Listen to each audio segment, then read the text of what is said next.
Well, what's up, guys? Ben here, bringing you another video today. The Black Ops 6 beta starts today. We'll cover that in more future videos, but I want to do a bit of a combo video. I wanted to continue our off-season preview series and talk about the LA Thieves. We're going to start off the beginning of the video with that, but we got to talk about the news about Toronto Ultra and the New York Subliners that I thought would be good to pair because it all kind of cycles into what Thieves might do. So let's talk about it. Again, we're going to start with Thieves, and then we'll get into the news about Dante, aka Sim, and the news about the Toronto Ultra roster. So the tough thing for Thieves going into this season was after placing top 8 at Champs last year, the team basically blew up. Octane said, I'm kind of done with competing in COD. I'm out of here.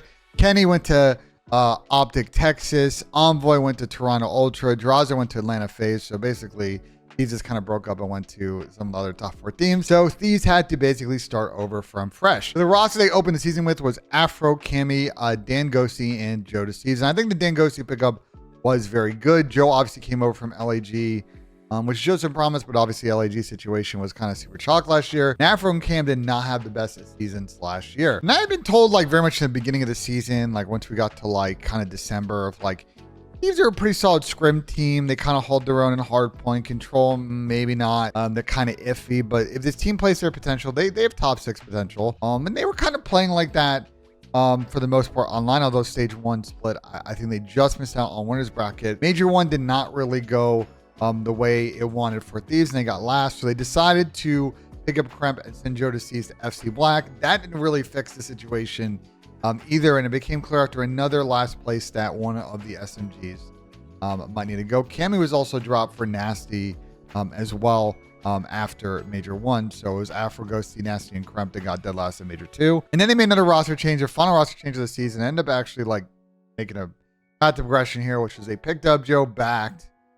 And so they made Ghosty, Kremp, Joe Deceives, and Nasty. So they sent Afro and Cam packing, kind of sum total of it. They kept Dan, kept Joe, added 2 new players, and they slowly got kind of better over the course of the season. They played pretty good online in Major 3 and Major 4, having top 4 kind of placings in those online qualifiers. They got top 8 in Major 3, and they made a solid-ish run in Major 4, getting top 6. And they kept the momentum going into Champs, where they got 4th and beat Thieves in the process. Beat Toronto Ultra in the process of getting 4th that event. And then they followed it up with the final event of the season, in which they were able to beat Toronto again and make the run all the way to the grand finals. They were actually fairly competitive against Atlanta FaZe in the grand finals after the first 3 maps. ATL kind of hit another gear after that, and we'll get to kind of how I think Thieves got in trouble in that series in a bit. But if you're a Thieves fan, look, you knew this season was a rebuild year. You knew the chance of you winning an event were slim this year. You know, really the goal was to try and find 1 or 2 players that you can kind of keep the rebuild going. But now you're in an interesting spot as Thieves because your team just made a grand final. There's some potential here. Do you think that's their ceiling? And you really think that they should pack a punch, as you know, Ake says, you always pack a punch. Or do they keep this project going and see what they can get from this team at the beginning of the year? So I think when you look at Thieves' kind of overall season record here, one thing that will stand out, they were actually a fairly solid search team by the end of the year. Which is interesting because I don't think at Champs they played that good in S&D. And they were pretty solid for S&D most of EWC. They did get in trouble in the Rio, unfortunately, against FaZe in that second last map. But that the S&D was a strong suit. A lot of reason why when Thieves were kind of in the point of the season where you see the 17 and 24, they were going up 2-0 in a bunch of series, losing to Control, losing map 4, and had to fall back on the game 5 wins. That was a key asset for them this season. Their strengths on Rio, strengths on Terminal S&D, Invasion S&D, High-Rise S&D. They had a pretty decent S&D map pool throughout the year when the respawn was kind of ebbing back and forth on that front. I think really, you know, the hardpoint map pool and the control map pool were kind of killers for this team. They just were not a good invasion control team pretty much the entire year. Same with High-Rise. Sub-base hardpoint was not a good map for them. And Vista Hardpoint was kind of up and down at the end. I don't really, the 0-3 Skid Row with all teams, sure. But 5-8 in Karachi as well. They had their ups and downs. They just couldn't win those maps against better teams. Was kind of a big issue there. But again, I think if you're a Thieves fan, like the sum total of this is, I think this is probably like about best. Like if you, based on like how the offseason played out, and the players that you picked up, the fact of the matter is the fact that Thieves made a grand final, looked and got better over the course of the end of the year. You feel optimistic that if they make the right decisions in this offseason, they might be able to kick it on from here and maybe get into the top 4, because some of the other top 4 teams in a tricky spot. So let's talk about it, and then we'll get into sort of the Thieves thing. So Dante Civ dropped this bomb on the timeline at 5 p.m. yesterday. I've been permitted to explore all my options and be a restricted FA for the 2025 season. Hit the DMs. He worded this tweet like kind of weird, and I'm very curious if it's actually with the way he worded it. Because the way he worded it is like he asked to leave, but like from what I've heard, that's not really the case. So interesting. But basically, it looks like the team has told Dante, look, we don't want to play with you next season. We want to try and get a buyout for you, see what's out there in the market. And I've been hearing rumbles about this pretty much all year, that the chemistry in the New York camp wasn't that good, that there was a disagreement on how to play situations. You kind of saw in their gameplay, they were not a consistent team. We talked about in our New York preview video. They were an inconsistent team in practice, inconsistent team in results. And it doesn't surprise me that if they've identified Dante as sort of the odd player out, as good as he's played, his ability to, his gunny's excellent, he was great in respawn. If they feel like he's holding them back from winning more than one event, then it's kind of a business, and this is how it goes. So it puts New York in a very interesting spot. We talked about the AR options on that last New York video.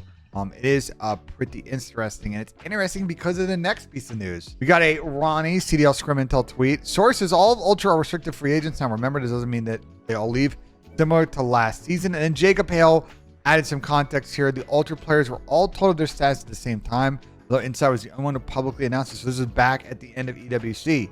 They do tend to post. They do all tend to do the same most years, so it's possible there is nothing to read into this. And then the owner, co-founder, and CEO of Overactive Media, the parent company of Toronto Ultra, replied to Jacob's tweet. Quote replied and said, "We are keeping all of our options open. All means all. There's no pressure from my end on our managers and coaches to do anything rash. One step at a time against the plan. This is what we do every year." So a couple of takeaways here, because you're all thinking scrap. So my read on this is that it does feel like this might be the year where Scrap does leave Toronto Ultra.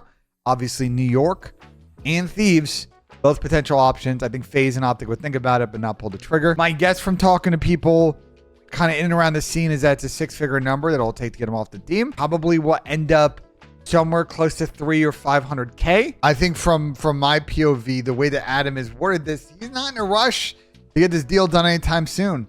And I keep telling y'all, when this stuff goes down with them in Toronto, like when inevitably was going to happen, it's going to be a transfer saga. So the speed at which his move might happen might be particularly slow.